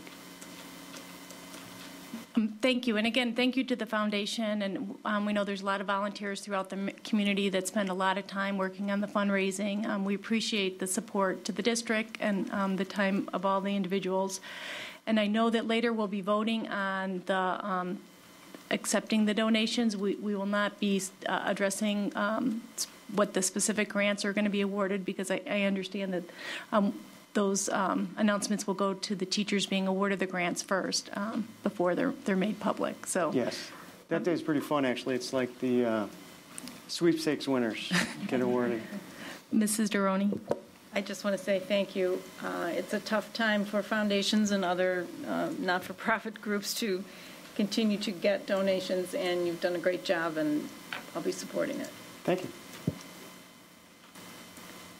Okay, I think that's it. Thanks very much. Thank you. The next thing is the calendar, the 2011-2012 calendar. As you know, several years ago we moved towards developing a calendar 2 years out. in order to be proactive for planning, not only for staffing purposes and for our own staff's purposes, but also for our families' purposes. I'm just going to give you a high-level overview of the process that is involved in putting together a draft calendar. And again, this is for discussion purposes only tonight, and we'll come back at another time in the form of recommendation. Our process has kind of evolved over the years in that we have a group of representatives from the Elmhurst Teachers Council that includes Nan Larup and the three vice presidents, Jeff Perkholz, Max Schoenberg, and Mark Klodsky.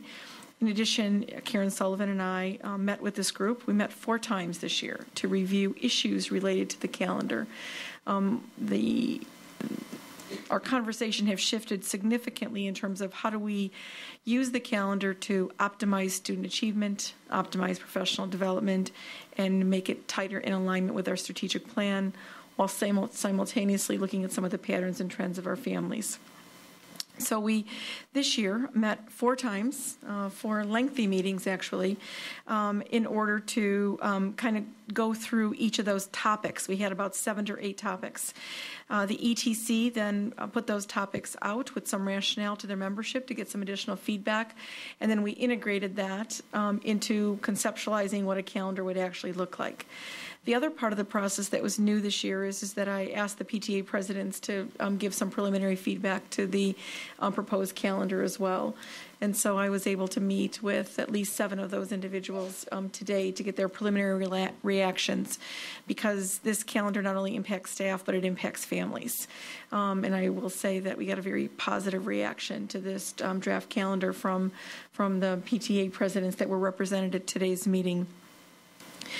We had several key goals that we wanted to try to accomplish with this calendar. Again, is how do we use time to optimize student achievement, and how do we redistribute our valuable resource of time to do that? A longstanding goal, as you know, was to try to have the semester finals for York to happen before winter break instead of after winter break. The piece that has been preventing us from doing that is an imbalance in the number of days of semesters.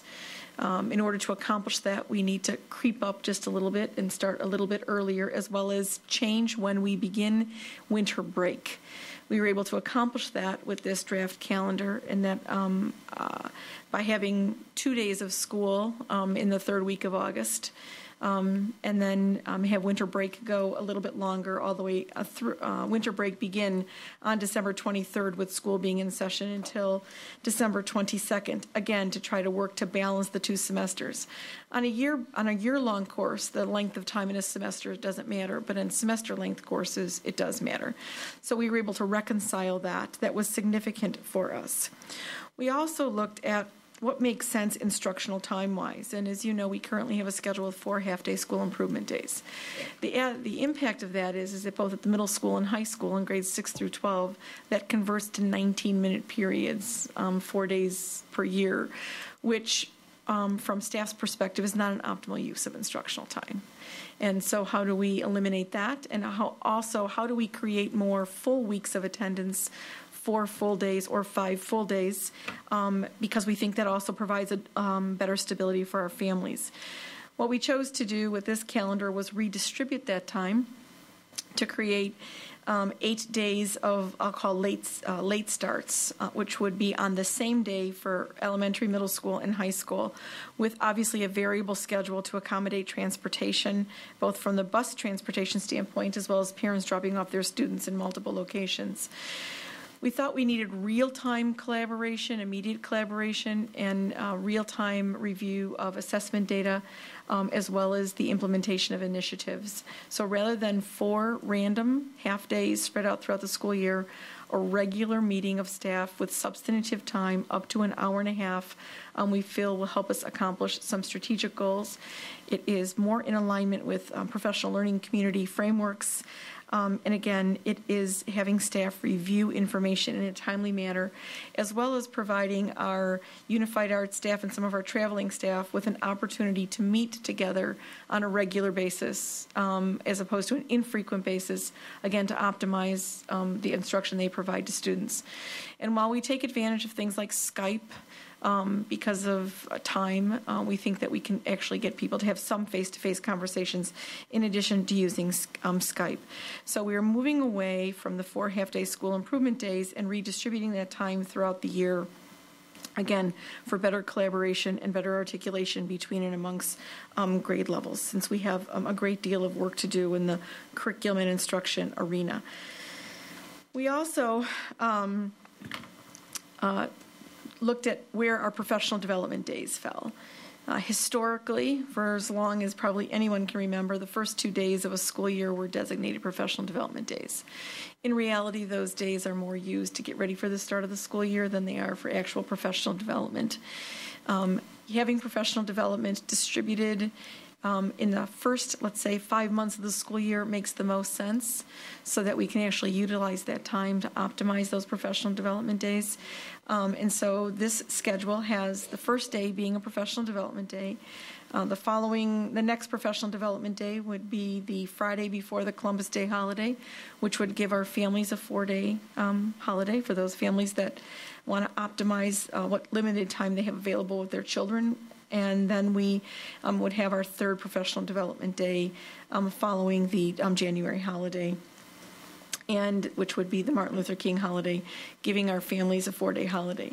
As the PTA Council presidents pointed out, the way we've structured our professional development days are also perceived as family-friendly for those looking to do college visits.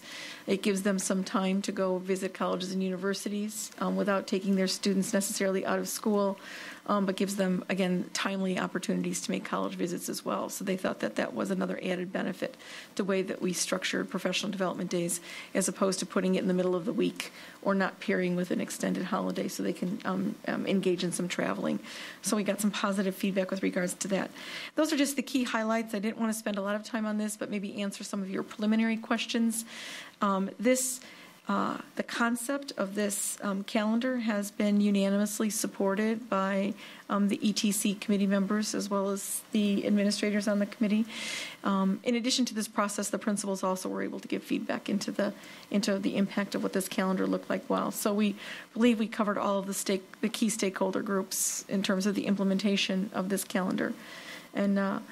Again, this is for the 2011-2012 calendar because the 2010-11 is already in place. Are there any questions about process or content of this proposed calendar? I would just like to make a general comment. The easy thing to do is just take the calendar and roll it. And that's not what was done here. I guess I would just like to extend my thanks to Dr. Krizik and the administration and the teachers union through the whole collaboration process, the amount of thought that was put into this. And I know personally my high school children, one sleep-in day a month, they're going to love that one. But just the fact that you're integrating, improving student achievement, and I think moving the final exams at the high school before the break hopefully will improve the outcome for a lot of kids, because I know my children don't do a lot of studying over the break, and that brings the pressure back to the first week. So from my perspective, I think that this is very creative. I could see a lot of thought went into it, and appreciate the amount of effort that went into trying to look at this differently. Mr. Carlquist. Just a quick comment, a question. The comment, I think, while I don't know if there's probably not any research around this, but I also believe that we will find that there is improved student learning, better productivity by having school year end, much like the adjustment we've seen in the schedule of late, but certainly continue here, closer to the Memorial Day weekend rather than extending into dates in June. It just seems like what goes on in the classrooms is not as productive or efficient as we enter into those months. This schedule tackles that. Dr. Krizik, can you comment on how the schedule also addresses the strategy that you applied in recent years based on, at the end of the school year, based on exposures or risks related to weather dates, and how those would be addressed? When we ultimately communicate this calendar, what we will say is that the last day of school will be June 5th, and it will end earlier in the event that we don't use emergency days. This 10-11 calendar has that on that. The 9-10 calendar has that on that. So what we will communicate that the last day of school will be Tuesday, June 5th, in the event that and we don't use any emergency days, then we will end earlier so that we can protect that. We'll also make sure that we put enough time between the end of the school year and the start of summer school so that we give families minimally a week. So we would anticipate summer school in 2012 not starting any earlier than June 13th. So if we end earlier than June 5th, not using 5 emergency days, that gives potentially families almost 2 weeks of time. But if we go all the way to June 5th, it gives families at least 1 week before they enter their students into summer school. And then we all know that if your student is involved at the high school, beginning in August, you're committed and you don't have much family time. So by looking at a June 13th schedule, we probably will have the last week in July that's available as well too. So we try to kind of look to that as well, taking that into account. Mr. Collins. Just, if you had asked me if I could get excited about a calendar, I would have given you an odd look. But I just want to echo what Mrs. Osicek said. This calendar truly shows a tremendous amount of thought, and I just want to say thanks for that. It's student-centered, it's family-friendly, and it promotes the improved implementation of professional learning communities practices. And I just want to say thanks for that. Okay, Dr. Krizik. And then I will just say a final thanks to both Karen Sullivan and the members of the ETC because, again, we had thoughtful, careful deliberations. And it really just shows how everybody is committed to the same strategic plan objectives. And so it's really nice that when we share some common goals and common vision, and, you know, even though it was a long process, it was a lot of deliberation and a lot of good conversation. So, again, I'm grateful to them. So thank you. We'll come back to you in April for approval. The next item on our agenda is approval of minutes. We have the minutes for February 23rd and March 9th, business and workshop meeting respectively. Are there any amendments or changes to those meetings as presented? Okay, seeing none, they will be approved as presented. The next item on the agenda we have is a superintendent's consent agenda. Are there any items that you'd like removed from the consent agenda? Ms. Hirsch? Items K, F, and G. Any other items?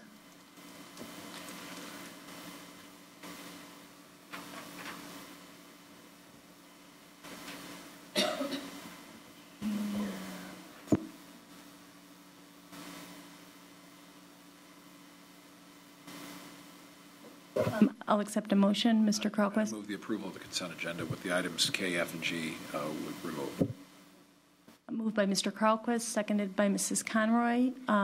Mrs. Walsh, can you please call the roll? Mr. Kralquist? Yes. Ms. Conroy? Yes. Mr. Collins? Yes. Ms. Davy is absent. Mrs. Osicek? Yes. Ms. Hirsch? Yes. Mrs. Droney? Yes. 6 ayes, no nays, 1 absent. The motion carries. Mr. Kralquist. I move the approval of item K, which is the in support of the administrative recommendation that the board authorize the administration to submit to the IHSA the district's intent to recognize the boys and girls lacrosse programs as a sport in order for the students to be able to participate in IHSA competition, with the understanding that the cost of the program will remain a parent responsibility until which time the district resources may be available to support the program. Is there a second? Seconded by Mrs. Conroy. Any board discussion? Ms. Hirsch? Thank you, Mrs. Ostajic. This has been a challenging one for me. I welcome the lacrosse club and the work that has been done to not only provide a new opportunity for our students as a club at York, but also a lot of the same parents have been instrumental in bringing club lacrosse to the community for those kids who are in, I think it's 3rd to 8th grade. The challenge that I have with this particular proposal as it's been presented is that we are looking to make lacrosse for both boys and girls an IHSA sanctioned sport by the high school. And while I support that, in this budget scenario, the cost to bring a new sport to the high school is significant. The cost to maintain a new sport at the high school is also significant, although not as much as the startup costs. I appreciate the work that the board for the lacrosse club has done in trying to bring forth a proposal that says that if you approve it as an IHSA-sponsored sport, we will pay for the uniforms, for the equipment, for the transportation, for all the fees associated with it. And I greatly appreciate that. Having a son who plays club hockey, I'm very familiar with the concept of club sports and the York Hockey Club affiliated with York. The concern that I have is that in this case, we're looking at making this an equal partner in the district. And in order for us to bring lacrosse onto the rolls as an official sport, we're giving it differential treatment. We are no longer, we have a club, an official sport that is not being paid for by the district. The difference in price is for a young man to play, it's $800. For a young woman to play, I think there's a difference in equipment because of the way that the sport is done. I think it's estimated at $400 versus every other athlete at York that is playing in IHSA-sponsored sport is paying $110. Regardless of what the cost of that program is. That's just a historical fact. We support golf, we support gymnastics, we support swimming, we support all of the athletics. The same fee is applied to all athletics. So while I really appreciate the efforts that have been put into place, I take issue with the fact that we are going to have some parents that are paying $800 for their student to play a York sport, and we have other parents that are going to be paying $110 to play a York sport. And I think that differential, I think it's a bad precedent to set. I think it's inconsistent. And I believe that given the proposal that I've seen, there is not a huge cost to us to remain a club at the high school. Until our financial situation improves, I believe that we should support athletics consistently across the district. And I apologize. I would love to be able to support it as a sport, but I am not ready to start making differentiated decisions at this point. Mr. Kralquist. Mrs. Hurst, I just have a question, a clarification. Your remarks focused on concerns around the differentiation of the costs and the structure that's being proposed to accommodate the lacrosse program versus the other athletics. Are you suggesting, or would you feel more comfortable that the lacrosse program would be handled consistent, therefore, with the other athletic programs in the district? If we're going to offer an IHSA-sanctioned sport where you're going to go to a state tournament, and the reason that we want it to be an IHSA sport is so that we can go to the state tournament, then we need to treat it like an IHSA sport, and we need to charge families $110 to be able to play the sport. We don't have $140,000 right now to introduce boys, to introduce 2 new athletic endeavors into our district. We cut millions of dollars 2 weeks ago. We are looking at a dire financial situation. I think it's irresponsible. And if I went back to board policy to make sure that I wasn't doing something that was out of line, and when we look at funding for extracurriculars, it is based on funds available. So while I wholly appreciate and I would love to see it, keep it as a status as an emerging sport, I believe it's something that I totally appreciate. I love the fact that there's 105 boys and 47 girls that want to play lacrosse. But given we are laying people off, we are doing an administrative salary freeze, we have no idea what our state finances are going to be from the governor. I have a very difficult time, and I do believe that we need to be equitable. If we have a York sport, parents and families are charged $110. Mr. Kralquist. Yeah, so I think I agree with the sentiments that there should be consistency. That would be the ideal. I actually was surprised with the conclusion that you came to, such that since the expense associated with having the equity between lacrosse and other extracurricular programs would be very difficult to do under the budget constraints that we are right now. Therefore, what I understand you to say is the conclusion is don't permit it to become an IHSA sport at York High School. And I actually draw a very different conclusion. I would like to applaud the administration and the leaders of this organization for finding a creative solution to be able to permit York High School to support the athletic pursuits of the students, to support arguably one of the fastest growing sports in the nation, certainly in this area, to be able to provide these recreational opportunities for these students and have the parents share in those costs. I would like to see equity and like to see and would hope that over time, and this would really be, I think, something that would be addressed or needs to be addressed within the high school, within that building in the athletic department, either through reprioritization of costs or efficiencies in operation or in some other way to be able to structure their budget with the resources that the board gives to the high school, gives to the athletic, and in turn the principal gives to the athletic department, to find a way for this program to be able to be on par with the other IHSA sports that York High School offers.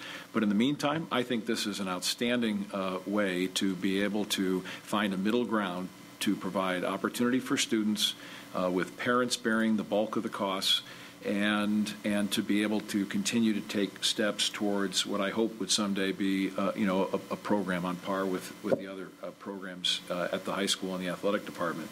So and again, I would also like to thank and praise the leadership of these organizations for nurturing this opportunity within our district. So I would support this motion. Mr. Collins.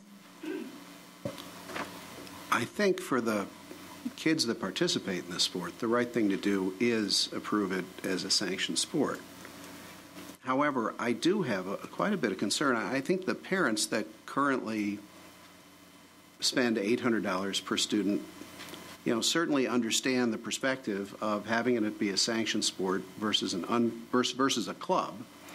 And I think they understand that. My concern is if this does not fall on the district's priority list high enough on that list for the next 4-5 years, possibly, that the next set of parents that come in will question, why am I paying $800 a year for my son and everyone else is paying $110 or whatever the fee may be at that time?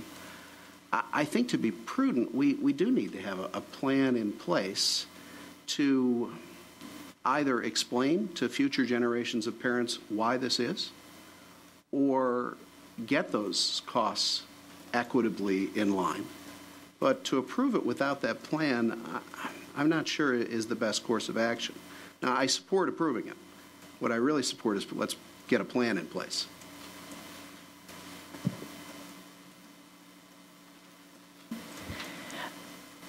First, I should say that my daughter is participating in this sport, so full disclosure on that. Not that she's particularly good at it, but it was something she found an interest in. So, and I don't believe I have any conflicts speaking to and voting on this the same way my daughter participates in reading and math, and I'm not going to go through her whole curriculum, but she's a student at the high school.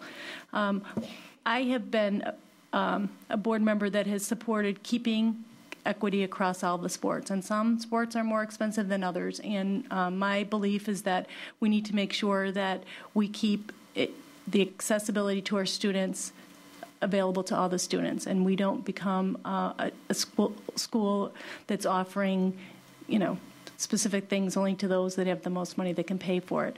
On the other hand, we're in a situation where we've got not a small group of kids participating in this. We support sports that have very small pools of kids that have tremendous costs. And in this case, we have a pretty large number of students that are participating in it. And I don't believe that we should be pulling back from allowing this to be an IHSA activity because we can't afford to pay for the funding. And I think if in the short term families can't afford to do this, and then we can allow them to compete on behalf of our high school, that we should try to do that. I agree with you, Mr. Collins. I think that we need to have a longer term view, and it may be looking at how much funds we have available for sports, looking at all the sports, making sure all our priorities are there. If we have a sport, is it there forever? Are there trade-offs that we have to make? But at this time, I would support maintaining this, because I don't think for the large number of kids that are participating in this, holding back because we have funding issues is the answer. I agree we need to try to make this equitable and available to all of our students, and that's initially not what we can do. We need to come up with a plan to follow through on that. But I don't think that we should be withholding the ability for them to participate at this level next year because we don't have all the resources yet. Mrs. Conroy. My son was going to go out for lacrosse and join the gymnastics team instead. So, phew, I didn't have to pay that price. But I would like to thank the parents. I know it's difficult, and it's obviously a program that they really believe in, and there are so many kids that love this program. I understand we're in a difficult budget situation, and I'm going to support this because the kids deserve to be able to compete at the IHA level. But I also want to see us have something going forwards, because we do need to eventually make this program so that it is equitable for all kids. But I would like to thank the parents and the administration and the coaches for coming up with a compromise that I think works for everyone. I'm not going to commit for any organization that supports our students. So I'm going to preface my comment by saying that we know that the athletic boosters have committed a significant amount of money over the course of 3 years to help with the athletic turf project. And so they've committed a significant amount of their funds over a course of 3 years to help support the turf. I certainly think that as we reallocate, as Mr. Carlquist indicated, ask John Rutter to look at the pool of resources he has for all of his athletics, and that we work in concert not only with the athletic boosters but with other parent organizations as it looks to either fundraise for these programs in order to help us offset at a minimal to no cost to the district the startup cost to this district, and then look at the reallocation of what we even charge for sports and the number of sports that we offer. We do know that there are some sports at a statewide level that have very few teams. Gymnastics has 20 teams in the state of Illinois. We don't know what the future of gymnastics is going to look like in the state of Illinois. Does that mean in the next 3 to 5 years that there won't be enough teams to viably run that sport? I'm not getting gymnastics parents upset, but I'm saying the landscape of some sports is changing over time just because of the availability of resources and so on and so forth. I think that budgetary issues that are affecting all school districts are going to affect the viability of other sports. So I think the landscape is going to change. I think it would be the next step in the process, Mr. Collins, is for us to put together a plan, a 2 to 3 year plan, in terms of how is it possible that we can bring this under our umbrella, looking at the other available resources that we might have available to us so we can get to the point of equitability as it relates to what we charge all of our families for access to sports. In the meantime, I think we're being proactive. We're honoring, I think, the work of the lacrosse group, and we are recognizing that we think it's important for our students, in order to excel, to be able to participate in the highest level of competition. The same way we do with law team, the same way we do with band and orchestra and music. And just as we have given, let's say, our band students the opportunity to participate in the Sugar Bowl this year in New Orleans, that was done because parents supported that. It was a tremendous opportunity. It was a great opportunity. They knew the district didn't have the resources to do that, but yet parents saw that as giving their students access to I'll say, having their students to have a world-class competition experience. That raises the bar for competition. It allows students to see what that level of competition is. And I guess it's only good in the long run. It's good for kids. And I think we're being sensitive to our community and to our budget in terms of, we are not saying that we are willing to reduce teaching positions, but yet put money into athletics at this point in time. I think we're sending a consistent message to our community that we're trying to balance both of those at this point in time. Ms. Hirsch. With all due respect, there are additional costs and things that were outlined in the proposal that came from our athletic director, Mr. Rutter. In Proposal 3, the hockey model, York High School will sign the emerging sport form to allow lacrosse to participate against all other IHSA teams. This would give us the ability to compete at the level at which we are looking to compete. The club will continue to have the option to host a banquet, post announcements, distribute flyers, display trophies, and be included in the yearbook as the York hockey team currently is. And lacrosse will do all the scheduling of game practices and facilities, and these activities will take place in an off-site facility. This model, option 3, the hockey model, is one that is a compromise. And I'm very disappointed that we are not looking at that compromise.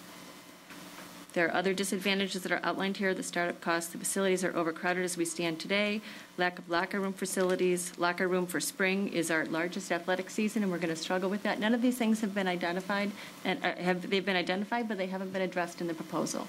So I'm very, very concerned that we are moving ahead. I appreciate all the time and work that has been done, but I cannot support at this time.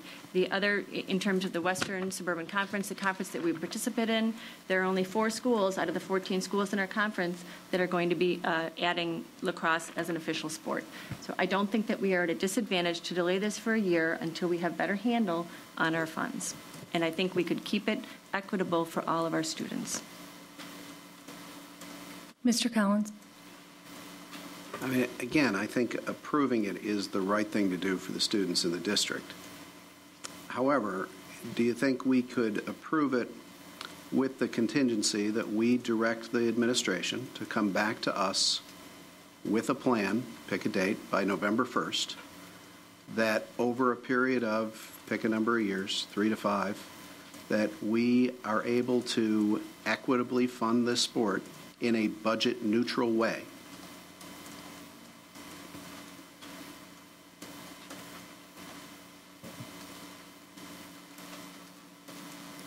You can certainly modify any recommendation. I would take this discussion as something very serious and bring that forth to Mr. Rudder to say, let's look at this, because we have to, I don't know what the future budgets are going to look. There's a variable that I can't control. So to say that we'll have the plan by November, I'd like a full year of implementation of the lacrosse program before to work through that plan with the expectation that we would put forth that plan. We would begin to work on that.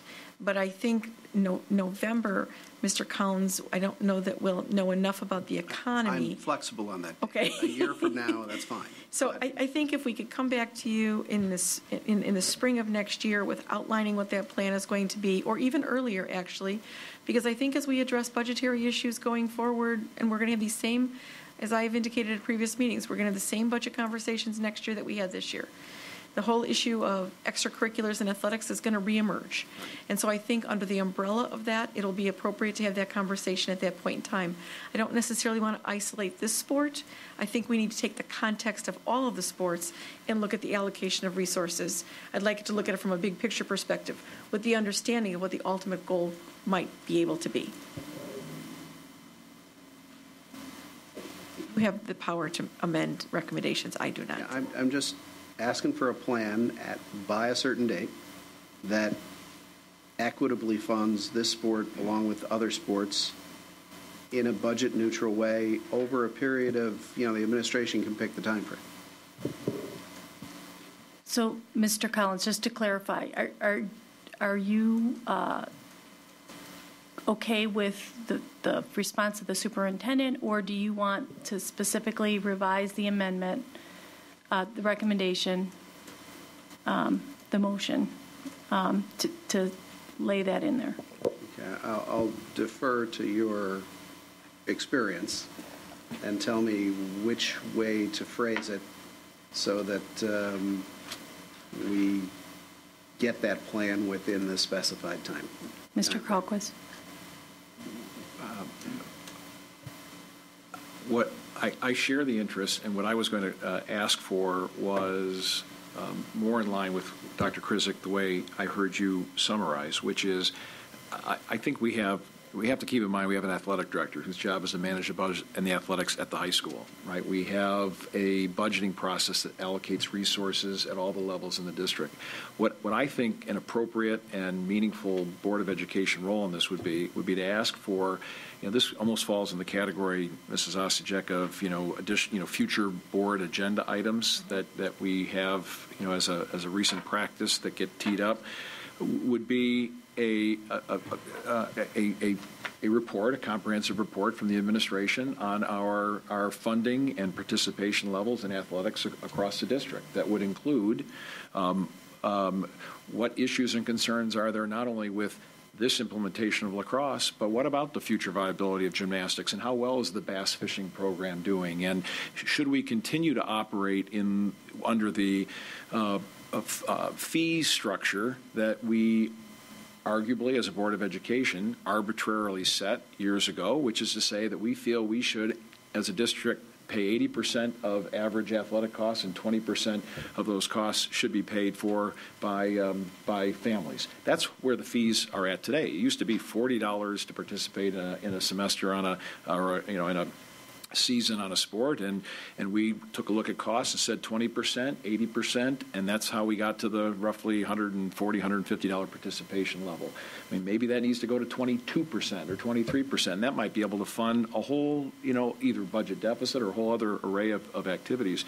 So I think, one is in terms of the appropriateness of our role, but two, I think this discussion and this action raises a number of things. One is the interest that says we should be looking to bring this to parity, and I think we should have a plan that, as aggressively as possible, has this not as a parent-funded sport, so that all families, irrespective of what their means are and their ability to afford this, have equal opportunity to participate.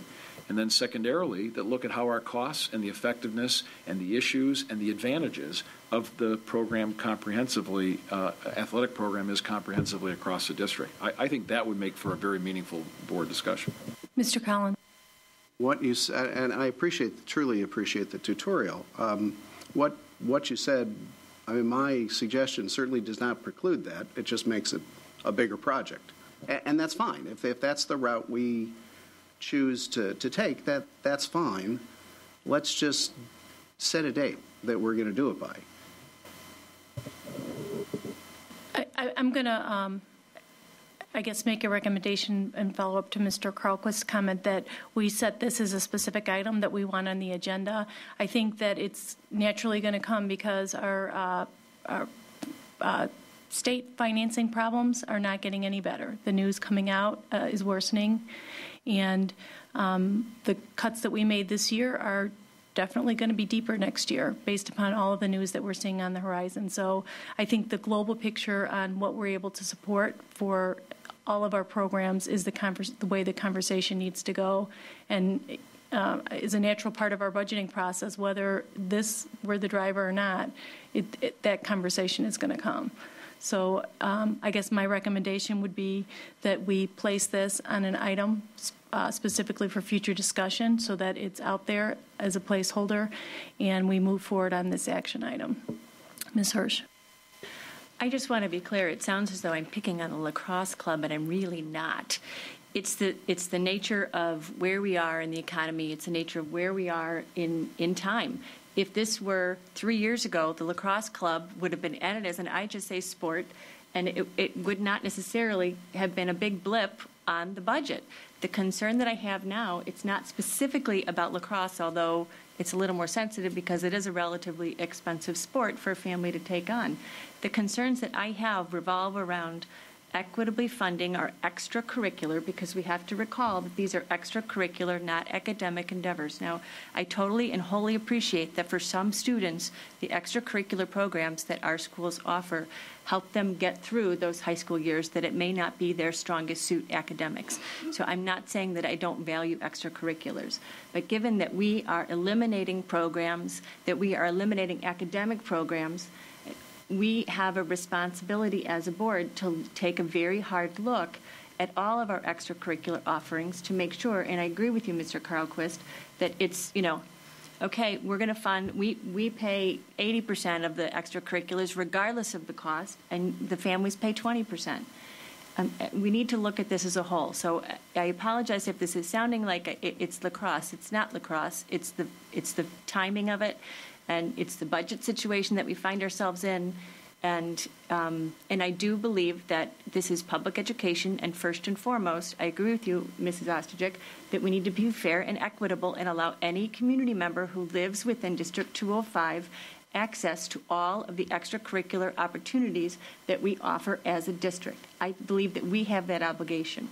So, one of the other ideas is, do we have, does the lacrosse club have some kind of funding option for students who choose to play lacrosse, they want to opt in to play lacrosse, and they don't have the resources to buy the equipment? I would really like to encourage the lacrosse club to come up with, a way to do that.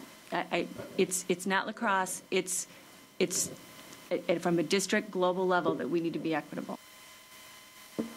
I'm going to ask Mrs. Walsh to call the roll, even though that is not required for this motion, just so that the individual votes can be recorded. Mrs. Walsh, can you please call the roll? Mr. Kalquist? Yes. Ms. Conroy? Yes. Ms. Hirsch? No. Mr. Collins? Yes.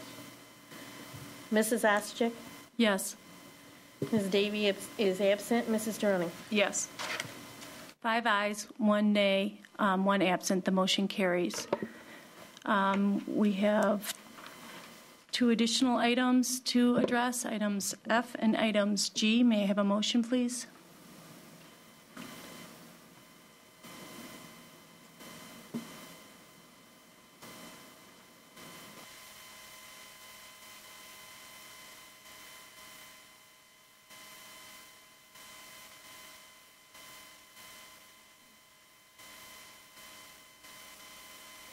I need a motion for items F and G. We can combine them together since they're both donations, or we can address them individually. I move we approve the donations in items F and G to their respective schools. Second. Any board discussion? Ms. Hirsch? I am expressing my concern yet again at the board table. These particular donations, I am very appreciative of our community's willingness to contribute above and beyond their tax dollars to public education, but I believe that we need to discourage these directed donations. At a minimum, according to our board policy, fundraising for specific projects requires advance approval by the board, and the group proposing the project must submit comprehensive written plans. These types of donations should be funneled through the District 205 Foundation and dispersed according to their goals and objectives, and benefit the district as a whole. Since I have sat at the board table, which has been almost a year, we have received in directed donations over $76,000. Those include LCDs for classrooms in specific schools, Elmos and cameras, Elmos for more classrooms, the batting cages at Sandburg, 6 more Elmos and 3 LCDs, stability balls, smart boards, 3rd grade dictionaries, playground equipment for one specific school, and now lunch tables. $76,000 in directed donations have been received by and accepted by our board, that those raising the funds determined what the money was going to be spent for and where it was going to be directed. If I look at that dollar amount, $76,000 is the same amount of money that our District 205 Foundation was able to raise through a lot of hard work and fundraising. And I believe that this is inequitable. I do not believe that we should be encouraging or accepting these donations without giving some feedback to the PTAs. Now, again, I'm quoting the economy, and in this economy, I am very, very appreciative of any fundraising that we can do. However, I am sitting at this board table as an elected official who is responsible for a $100 million budget, responsible for the education of 8,500 students in this district. And I was charged with making the decisions as to where the monies are to be spent. And this is starting to get to be a significant problem. Having monies specifically given, directed, in some cases, there were 2 almost $5,000 donations from a single family that is benefiting one school. And I take issue with that.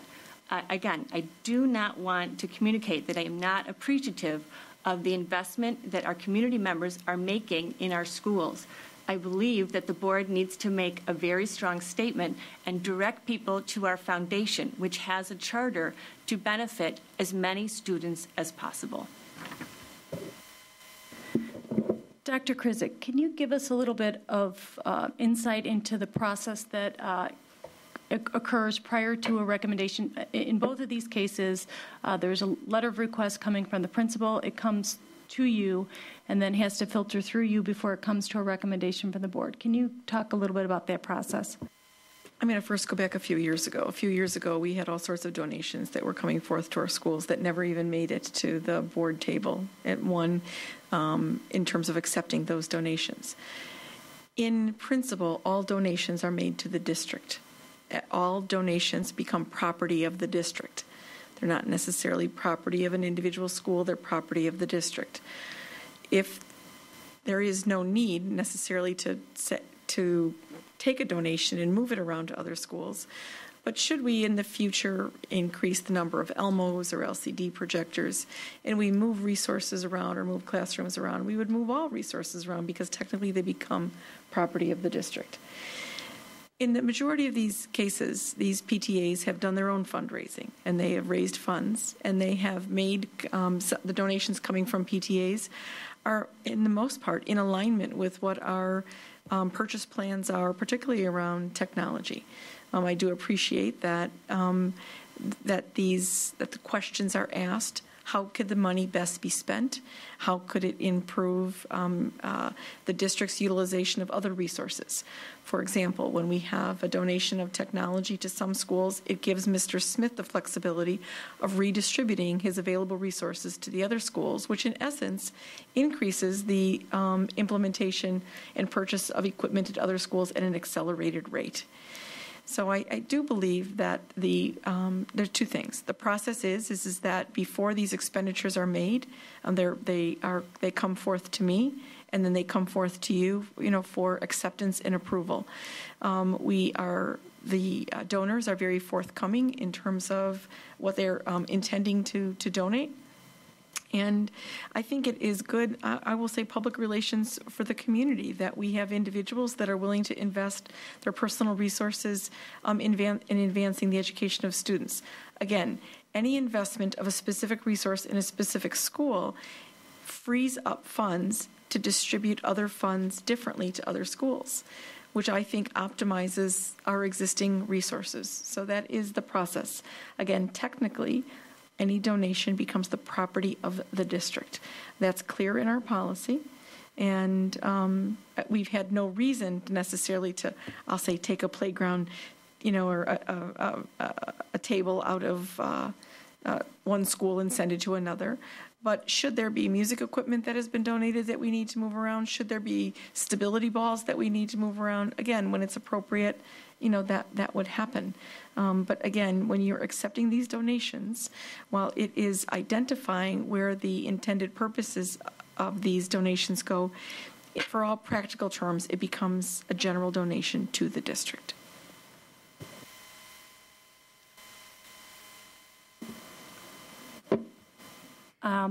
All in favor of this motion, please say aye.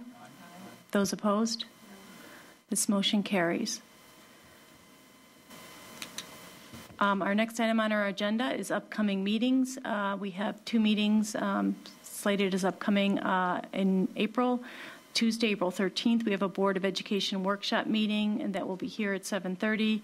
And on Tuesday, April 27th, we have a Board of Education business meeting also here at 7:30. Do we have any board communications? Mr. Carlquist. A couple items, if I could. First of all, I feel compelled to at least put on the public record in the minutes this evening a note, a recognition of the passing of a former member of this Board of Education. Del Collins, some of us had the privilege of serving with for several years as a member of the Board of Education. He was appointed to the board to fill a vacancy when his wife, Pat Collins, passed away after many, many years of service on the board.